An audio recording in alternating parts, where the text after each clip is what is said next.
Hi, in today's video I would like to respond to the new Earthling Ed's video titled "Are Vegans Too Woke?"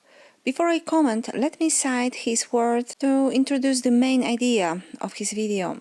Citing, "It's outrageous that trying to reduce suffering, harm and sexual exploitation of animals is being branded as if it's something negative, and this is a part of the problem. People who attempt to discredit veganism by calling it woke are viewing veganism as being about vegans. They caricaturing us in a certain way to make being vegan seem disagreeable or not something that they would personally want to do. This is just another form of identity politics, though these people don't want to have to deal with the fact that they are responsible for the most severe and prevalent forms of animal suffering and cruelty on the planet. So instead they remove the animals from the equation, create an image of veganism that they personally find outputting, and then label veganism as being woke." End of quote.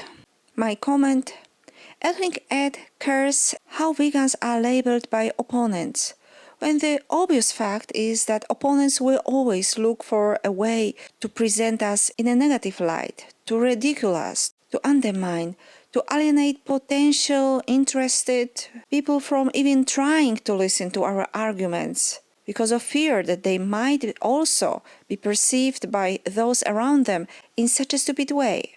This is an obvious way of intimidating and deterring, a common, easily predictable war tactic. Is it worth arguing with something that from the very beginning and by design was never intended to establish the truth about veganism and our arguments, and was intended from the very beginning to caricature us? In my opinion, it is much more important to establish between us, seriously and honestly, whether the woke doctrine has not dominated the vegan movement, because this would be much worse and serious problem than stupid parodies of us. Why do I call woke a doctrine, and why do I consider it so dangerous for the vegan movement? In real life, when two thinking people meet, it is impossible for them to agree on everything.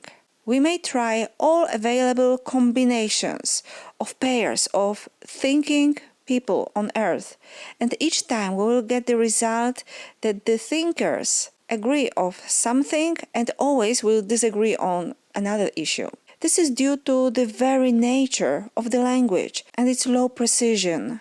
Additionally, ideas from one language are never fully compatible with ideas from another language, and this is another reason why real people will never agree with each other on everything. Does the woke movement accept such a possibility? Can you agree on one thing and disagree on another? Practice has shown that the woke doctrine has been treated as a coherent, inseparable whole. It is enough to disagree with a small part of this doctrine to immediately get hit with the whole package, be excommunicated, cancelled. Woke sends a clear signal that it is dangerous to think for yourself, to have a different opinion or anything. Evidence? Even one of my latest videos about Gary Francione, I thought that his way of thinking about trans activism shouldn't excommunicate him from the vegan community. I announced in that video that I would present my point of view in more detail in the upcoming episodes. But before I could even do so, I have already received a comment like this. Gary was promoting scaremongering against one of the most vulnerable groups in society. Well, I didn't notice this. Catherine is right, and there are plenty of vegan activists who don't deny trans rights. Unsubscribed. From my perspective as a foreign vegan, it looks as if for this person, woke ideology was more important than veganism. Based on this comment, I might say, yes, veganism might be too woke. The person who wrote this, understand that I am not a native speaker because I said it, and it can be heard. And I wonder if this person even bothered to check whether there is such a concept as gender in my language, from which my understanding and definition of word began. Have woke representatives ever tried to determine whether the idea of racism or gender are understandable in other countries, whether there is an equivalent word for gender in other languages? I'll give you the answer: no. And since various elements of woke ideology can only be understood by geographically limited groups, isn't it a terrible mistake if vegans, who want to spread the idea of veganism around the whole world, try to impose other elements of woke at the same time? To picturize what I mean, let me explain how a person like me, whose first language does not have the concept of gender, understands this idea. In our language, there is only an equivalent word for sex. So I understand that the English word sex means the biological fact of whether someone is a man or a woman.